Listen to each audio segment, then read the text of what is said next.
যারা নারী বিদ্বেষী কথা বলে, যারা মেয়েদের বাচ্চা পয়দা করার মেশিন মনে করে, যারা মেয়েদের ভোগ্যপণ্য মনে করে, তারা কি করে শ্রেষ্ঠ ধর্মের অনুসারী হয়? আমাদের ধর্মে মানে সনাতন ধর্মে মেয়েদের দেবীর সঙ্গে তুলনা করা হয়েছে, দেবীর সাথে। আর ওদের ভোগ্যপণ্যের সাথে তুলনা করা হয়েছে। তাহলে বোঝো শ্রেষ্ঠ ধর্ম কোনটা। একটু মানে ছটপট ছটপট করে, একটু কুলট স্বভাবের হয়, একটু ধূর্ত টাইপের হয় এবং সবসময় নিজেকে স্বাধীন স্বাধীন মনে করে। এরা হচ্ছে স্বর্গীয় অপ্সরা এবং এরা হচ্ছে বেশ্যা। যেসব নারীরা দুনিয়াতে স্বাধীনতা স্বাধীনতা করে চিল্লাচিল্লি করছে, দেবী ভাগবত বলছে তারা হচ্ছে বেশ্যা।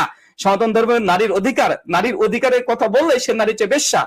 তৎকালে উহারা পিতা, মাতা, ভ্রাতা, ভাত্য, পুত্র, দেবর কিছুমাত্র অপেক্ষা করে না, আপনার অভিলাষ পূর্ণ করিতেই ব্যতিব্যস্ত হইয়া থাকে। মানে নারীরা সবসময় তারা সেক্স প্রিয়, মানে সবসময় তারা সেক্স করতে পছন্দ করে।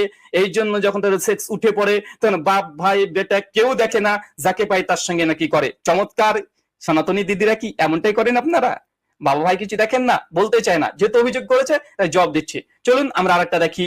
এটা হচ্ছে স্কন্দ পুরাণ প্রভাস খণ্ড 101 অধ্যায়ের 28 নম্বর শ্লোক। এখানে কি বলছে দেখেন, রমণী ব্রহ্মচারিণী হোক বা যোগিনী হোক, মানে ধার্মিকের বিভিন্ন কোয়ালিটি বর্ণনা করছে, হোক সুন্দর পুরুষ দর্শনে প্রমোদ বশত তাহার বৌরঙ্গ কৃষ্ণ হইয়া থাকে।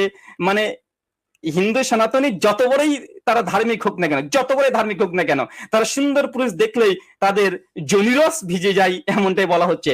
লোকের দেখা যায় যে মদ্য এবং লজ্জাশীল রমণী আচরণ লজ্জিত পরি। আরো ঘটনা আছে, আমি যাচ্ছি না, কারণ অনেকগুলো তথ্য আছে এখানে। বুঝে নারী মানেই কামুক কি, রমণীগণের কামবাসনা সততই প্রবল থাকে, মানে নারীরা সবসময় সেক্স করার জন্য পাগল হয়ে থাকে। বিশেষত ঋতুকালে, মানে যখন ঋতু হয়, মেন্স হয়, সেই সময়তে